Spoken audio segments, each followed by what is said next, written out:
time, you know, no, I think I was pretty happy with everything. With Creepshow 2.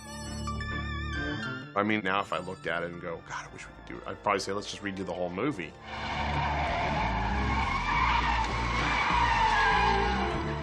Back then, it was still a proving ground for us. We were kids, literally.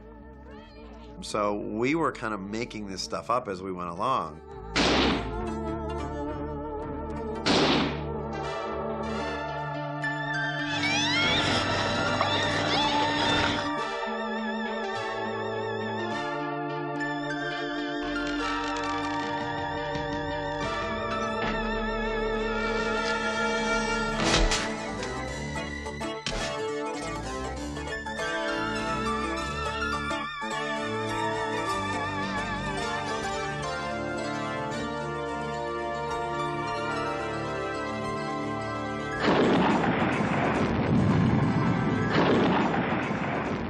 I'd always grown up watching horror movies and science fiction movies. You know, my dad is a retired physician. He was a big gadget guy.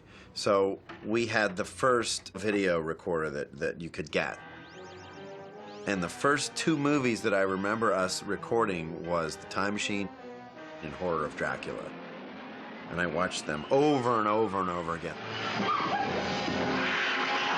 Those movies really just inspired my imagination. And I loved seeing films and being scared and trying to figure out how they did it.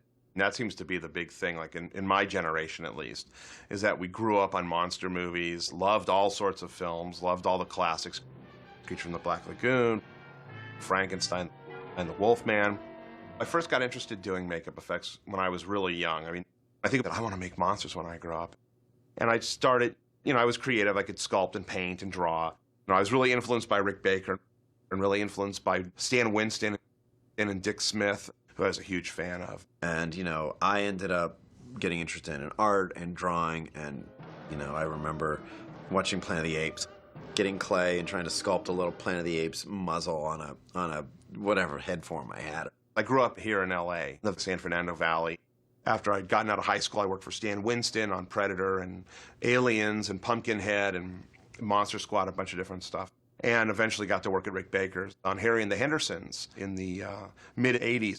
And it was really a dream come true. I grew up in Pittsburgh, and it's a very small film community there. If you have any interest in movies or special effects or horror, you will find yourself in the company of people like George Romero and Tom Savini. When I went to visit Creepshow set is when I met Tom. And at that point, when Tom and I got to be friends, then I subsequently got hired on Day of the Dead. I was lucky enough to get hired in the mid-'80s on Day of the Dead, which was this George Romero zombie movie. And it was my first location job. I was 18 years old. And at that time, I had a roommate named Everett Burrell. So we packed up our stuff, got rid of the apartment, zipped out to Pittsburgh. First person we meet off the plane, Greg Nicotero. So it was really just complete fate that we met on Day of the Dead. George? Yeah. I left some on the edge of the... And that turned out to be one of my best experiences ever. That was really my first introduction to spending time on a movie set and getting an idea of how things work. I mean, that was like my going away to college. Here I was on this movie. I wasn't making anything. I think we were all making like $300 a week. And that was really like frat party because there's all these guys. And we were working on the zombie movie and laughing. And Savini was the ringleader. He was the John Belushi of the pack. I had run Tom's department for him on Day of the Dead, and the producer, Richard Rubenstein, was very impressed with how I was able to keep track of the number of prosthetics and makeup times for zombies, and how we could get 40 people done, 50 people done, and never be late and always be organized. So when Creepshow 2 came about, they wanted to assemble a lot of the same people that had worked on Day of the Dead as the effects crew. Michael Gornick was the director of photography on Day of the Dead. He was now directing. We were shooting Evil Dead 2 in North Carolina when Michael Gornick called and said, listen, we got a green light on Creepshow 2. We need you guys to come in, and we need you to work on Creepshow 2. We have another effects guy. His name's Ed French. Ed had done Tales from the Dark Side in New York, so they knew Ed. They were very comfortable with Ed. We want you to do for Ed what you did for Tom. You know, manage the department, keep your eye on what's going on, make sure that our deadlines are looking good. What's your schedule? And I said, well, I have about 3 or 4 more weeks of shooting on Evil Dead 2. Our schedule is winding down here. So Greg and I flew to New York, and we had meetings and figured it out. And as soon as I got there was a little bit of tension. What had happened is one producer asked us to come in and supervise Ed, but Ed was never told that we were there to supervise Ed. So Greg and I would be very forceful in how we wanted things done, and then Ed would, you know, as he should, not knowing what the situation was, be very forceful back. And it became a very huge struggle, especially a struggle between Greg and Ed. He looked at me walk in, and he's like, well, what exactly is your job? And I said, well, I was hired by the line producer to just make sure that everything is done to their satisfaction. Well, Ed didn't really like that very much, and understandably so. I mean, you don't want to ever think that there's somebody that's kind of looking over your shoulder. So we prepped and prepped and prepped and prepped, working in Ed's little teeny space in Brooklyn, upstairs above a market, which smelled like fish. There were 3 segments. So we broke it down into the water blobby thing, which we let Ed deal with, the Indian sequence, which Mike Tursick dealt with, and then I handled all the stuff for the hitchhiker sequence. And I got myself into a lot of trouble because I remember talking to Michael Gornick, and Michael said, how's everything going there? I said, it's hard for me to say. I'm not quite sure how we're going to utilize some of this stuff. I'm not quite sure how these things are going to play. That set off a whole series of alarm bells. And the next thing I know, I was called a spy and was banned from the workshop. Then we packed everything up and we shipped it all to Arizona, right outside of Prescott. The plan was we'd shoot 2 segments there, and then we would go to Bangor, Maine, and shoot the hitchhiker segment. They transformed an old Texaco station into our workshop, which we renamed the Effectsico. And we had all of our props and all of our monsters and all of our things there. It was myself, Everett Burrell, Mike Tursick, Ed French, and Greg Nicotero. And we have a short period of time to prep. I don't know how the heck we did it. Then came time to shoot the Wooden Indian stuff. That just happens to be the subject of our first nauseating novella, Old Chief Woodenhead. Oh, dust all over your war paint, Chief. I should have learned by now never to paint you on a dry day. Yatta hey, Chief Woodenhead. We knew that we had to create 2 things for Chief Woodenhead. We needed to create a full statue of him that would be used as a prop, and then we had to produce a suit. But we could only do 1 sculpture. Mike Tursick was in charge of Chief Woodenhead. He sculpted that whole suit. He sculpted the whole Indian thing with the exception of the head. Ed French sculpted the head, but Mike sculpted the entire body and everything. We brought this actor, this guy named Dan, and we basically did a full body cast of him, produced a fiberglass positive, and Mike Tursick sculpted the entire body. It was beautiful. Then we found these 2 Italian guys, artisans from the old country, and they produced fiberglass molds of all this stuff, feet, hands, everything we needed. Then we had to produce the prop piece. Mike and I laid in liquid latex and burlap. That was the skin, and then we blew foam into it, and then armature wire, and so we could position the statue and all that stuff. The statue was painted with acrylic paint. Mike hand painted it because we wanted to get that very worn, distressed look. We had to make a mechanical mask. The head was all radio controlled, so just because all it had to do was blink. It had just, real subtle eye movement. And then the mouth. The movements were very subtle. I think that's all it did. Go on there, Chief Woodenhead.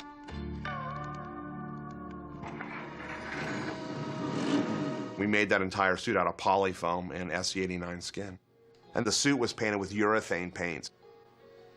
And we dusted him down so when he'd move, there'd be some dust coming off. Dan, who was in the suit, was really, really great. He was a mime, and he knew how to emote out of the suit. When you're wearing suits, you have to overcompensate for your movements.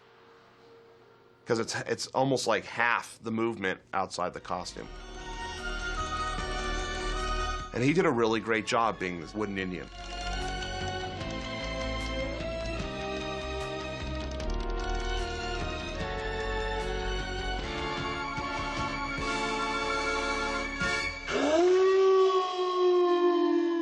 The Chief Woodenhead sequence, in that there's not a tremendous number of gags.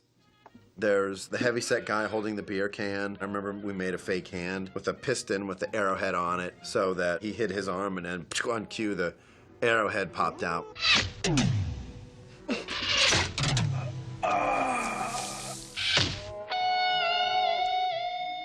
I think the Chief Woodenhead sequence, the effects are flawless. No. Hey, you're not alive, man. You can't be alive. I mean, I think the performer in the suit was great. I think the sculpture that Mike Tursick did was phenomenal. It was just a really cool character.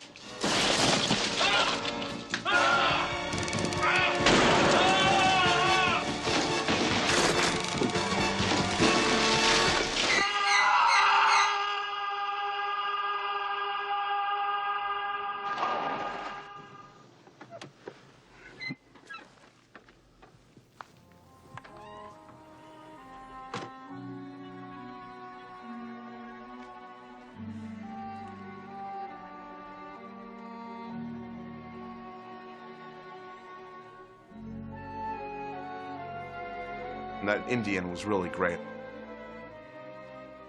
And then we had the raft segment. Still here, kiddies? Well, if old Chief Woodenhead didn't drive you away, you might enjoy this next splintering tale. This bubbly bonbon is titled The Raft.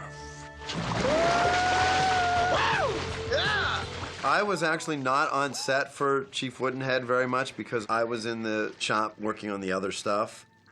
And they said, well, you're going to make the blobs. And I said, oh, I am? Well, what are they supposed to, I mean, has anyone designed them? Do we know what they're supposed to look like? You go back to the original source material where it was this nebulous, vague description of this black oil slick that lived in a lake. This amorphous thing that you never really knew what it was. You just saw it as something floating in the water. Come on. So there was really never any understanding of what the creature was. It's an oil slick. They don't know what the hell. It's not an oil slick. Have you ever seen a perfectly round oil slick before? There were no conceptual drawings. Under Ed's supervision, we built what he felt needed to happen for the film. We literally brushed latex on the floor of a big garage, and then I poured bits of polyfoam and foam in a spiral pattern, and then embedded junk like soda cans and Bob's Big Boy pieces and all this stuff into it. And then Ed's job, who was sort of like art director, special effects, was to build the rigs that pulled the blob through the lake. So we start testing things, and all of a sudden, things weren't really working out as everybody had imagined. I just remember Mike Gornick, who was the director, walking over to us and going, guys, what are we going to do to fix this? And Ed walked up and said, well, Michael, and Michael said, I don't want to hear from you. Howard, how are we going to fix this? And I went, in order to fix this is what we have to do. And the next thing you know, Ed French is off the movie and flying back to New York, and Howard became the new boss. They gave him co-makeup effects credit. But it should have been myself and Greg Nicotero, because Greg and I did the same amount of work, I felt. And they turn to us and they say, okay, guys, we have to figure out what we're going to do. And we finished it. We're going to work now. We built everything literally in a weekend. Everett Burrell, Mike Tursick, Greg, and myself, we rebuilt everything in a weekend. We didn't stop. And we were shooting Monday, and it worked out great. The big thing was that garbage bag monster. And we did a couple different shapes, too. We did a round one, and then we did one that was sort of shaped like a comet. These big, weird-looking shapes and forms, and ran a bunch of them in foam rubber and latex. And we ended up handing it over to, like, special effects and props, which was fine with us. They had it on a big PVC sort of floating device, and they would move it around, divers underneath and so forth. The temperature of the lake was ice cold, freezing cold. I hate water. I just hated being out there, but I did it. I just put it out of my mind. I'm on a soundstage. It's fine, it's fine, it's fine. Out there working in the water and stuff. Ugh. We were shooting 6-day weeks. So, I mean, it was tough. And, you know, by then it was October in Arizona, and it started getting cold. And here we are at the annual Monopoly game. I remember days when it just poured rain, and we sat in Paige Hannah's trailer playing Monopoly for hours and hours at a time because there was literally nothing to do. Look at this money. This is how much over budget Creepshow 2 is. Yeah. And there was a lot of talk about, oh, well, you know, we're over schedule and we're over budget, and what are we going to do? Hi, Michael. Mike was under a lot of pressure. Not a lot of people had Mike's back.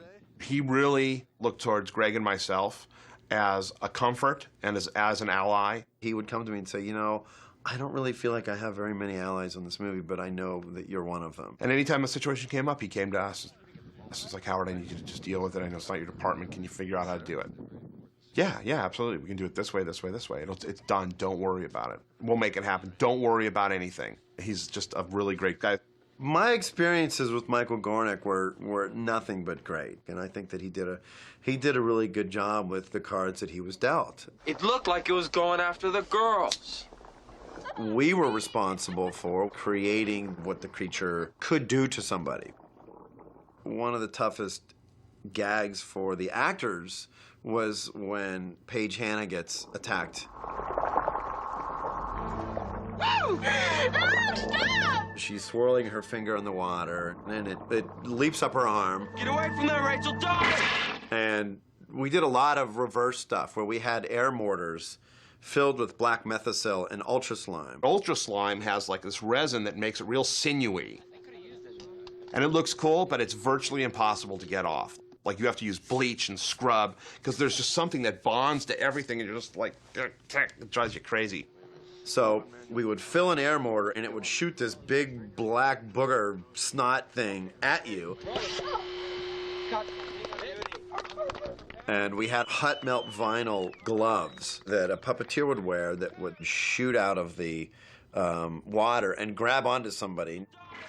She's reaching up, and you can see the webbing of the ultra slime. So then she gets pulled into the water. As soon as she's in the water, Patty Tallman doubled her. That shot where she's kind of cloaked in the black stuff and it's oozing, that's the stunt double, Patty Tallman, covered in slime. And poor Patty, you know, I mean, the slime was everywhere. It was not a good experience. We started experimenting with taking the raft, putting it up on blocks, and then building troughs filled with black methicil. And that way we were able to squeeze the troughs underneath the raft, and the black stuff would ooze up and then ooze back down, and then ooze up and ooze back down. So we were making gallon after gallon after gallon of black methicil and gallon after gallon after gallon of black ultra slime. We were in the shop dicking around with that stuff, and when Howard and Mike were on set. I was running out of slime, and I remember I was like, oh, man, we're out of it. I called Greg up. Greg, get in the rent-a-car, bring me 10 gallons of ultra slime. We need 10 gallons of black slime right away. It's imperative. So Greg put 2 giant buckets of ultra slime, black ultra slime, in the back of the car, zoomed off. And I'm driving down the road at 50 miles an hour, and I make a turn, and the lids weren't on. And I hear this weird sound, and then I look down, and this wave of black slime comes up underneath my feet. Looks down, and his feet are submerged in slime. My feet were sliding off of the brake and off the gas because it was slime. So both 5-gallon buckets spilled. He pulls up. He's like, Howard, I'm here. I'm like, thank God. He's like, no, the buckets fell over. The car's filled. I'm like, oh, shit. There was black slime everywhere. There was 4 inches of black tinted ultra slime and methicil in the car. So Greg and I pull the buckets out, and we're laughing our asses off, and we're just slomping this crap back in, the whole inside of the car covered in ultra slime. I had to go to production and say, I think I ruined one of the production vehicles.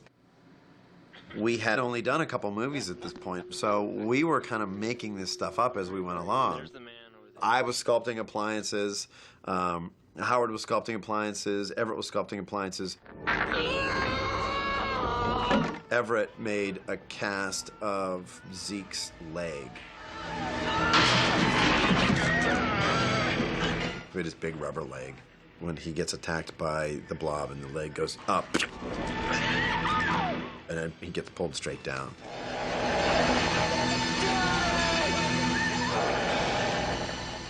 For the shot where Jeremy Green gets engulfed by the blob, we literally tilted the raft sideways. So we had the raft up like this. And we were pumping the black sludge over her head. So she turns, and as she looks at camera, the illusion is that the stuff has come up over her face. And we did this thing where the tentacles like go up into her face and all that stuff. We sculpted appliances that we put onto Jeremy. We put goo tubes in, and we put all these hot melt vinyl tentacles into her face, just weaved them in and out. Then we took a skeleton and we laid that on a piece of latex and we poured polyfoam over that. And you see the skeleton moving in the water. It looks like the people are being dissolved by the monster. But the big thing was at the end when the one kid comes up on the lake and on the shore. We built a PVC frame that was like a tripwire frame. And we just attached a big giant square section of the blob to it so that when you tripped it, the whole thing would flip up. It was literally like a convertible top. So we wet it down and covered it with slime. I beat you! And it looks like it's coming over camera. Obviously, if we were to do that today, that thing would have been digital 100% and have a lot of fluidity to it and, you know, a lot of different things. But at the time, you know, everything was very low tech because we didn't have the time and no money whatsoever. I'm sure people will watch this and go, boy, that looks just like a garbage bag. But at the time, it worked out fine. You know, people were like, ooh, that's kind of cool. After we wrapped on the raft, we moved to Maine, did the Creep episode that opens the movie. And originally, Ed French was cast to play it. When he left the project, obviously the Creep was wide open. So they said, how about Tom Savini? I think that Tom was flattered to be asked to play the part. And the makeup that Everett designed is great. And Everett Burrell basically designed it based on the artwork that was done by Bernie Wrightson. It was all big makeup. Howard, you did a great job on the hands, man. There were hand appliances. And then we bald capped him. There was a back of the head piece. There was a neck, forehead, nose, cheeks, chin, and upper lip. And we glued all that down, and Everett pre-painted it and all. It was really beautiful. We applied it once. It was a 6-hour makeup. We started at midnight. It was ready at 6 in the morning. And, you know, the one thing about Tom is he's so theatrical. He really knows how to bring a makeup to life. I mean, it's really about performance, and Tom really brought that character to life. I never seen anyone so impatient, Billy. As if your life depended on getting the first copy off the presses. I mean, it would have been nice to see more of him in the movie, because you only see him briefly. Tom was wonderful, and that makeup went really, really great, and we were really happy.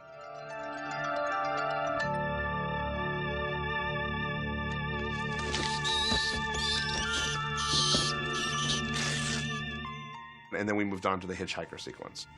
I think we've got time for one more creepy concoction, our last morbid masterpiece, which I call the Hitchhiker. The Hitchhiker was the last segment we shot, so we flew to Bangor. I mean, part of the reason we shot there was because, of course, it's King's hometown. They had promised Steve that we would shoot some of it in his town.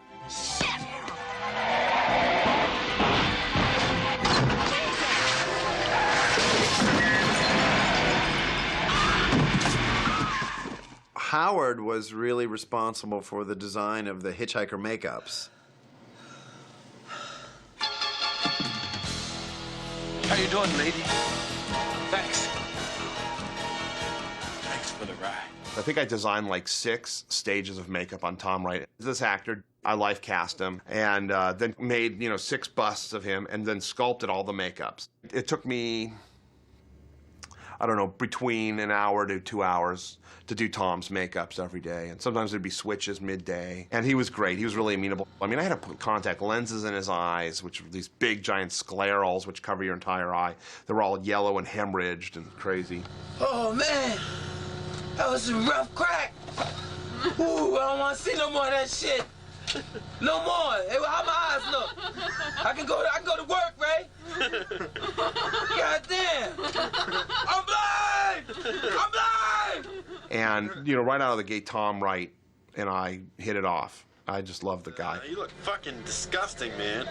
Get that tongue out of my face. That was actually the first time I had done a makeup on an African-American actor. And it's really hard. All right, and this is Larry Berg. They have a tremendous amount of red in their skin, and it was difficult to finally figure out how much red I had to put into that makeup to match Tom's skin tone, but yet over-red it. Foam is a very dense material, and when light hits it, it doesn't look realistic, like flesh. It just like absorbs the light and stops there, and it can be really gray. So it was interesting to find the right colors to use. I think we did it in sequence. And, it started off subtle, like cracked forehead. And then got bigger, bigger, bigger until we got to all these different appliances. He gets, bashed so many times at the car.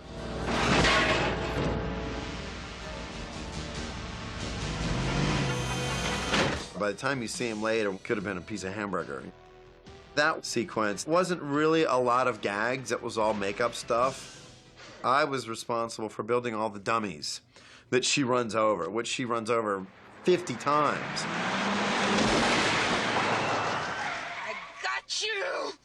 I got you. So we made a fully jointed dummy that actually had stops on it so it wouldn't like bend both ways.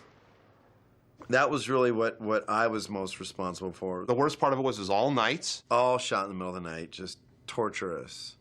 Really, really crazy. Weather was a problem because it was snowing. It was bloody freezing. Having to deal with blood and your hands were like freezing up. Welcome to my makeup room. Yay! Yay!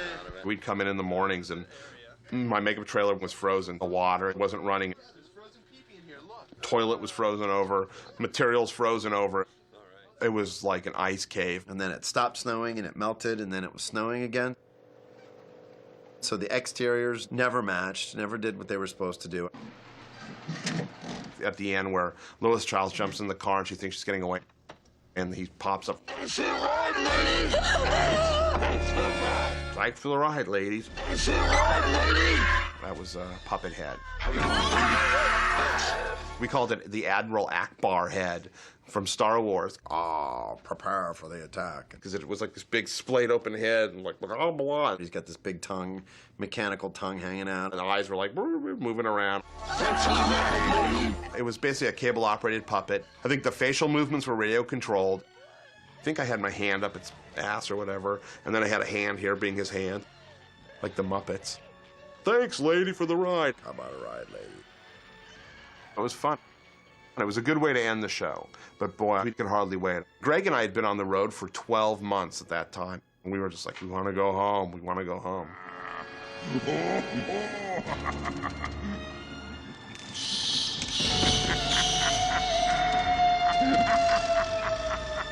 I think we wrapped in November, right at Thanksgiving, finished up and flew home and took it easy.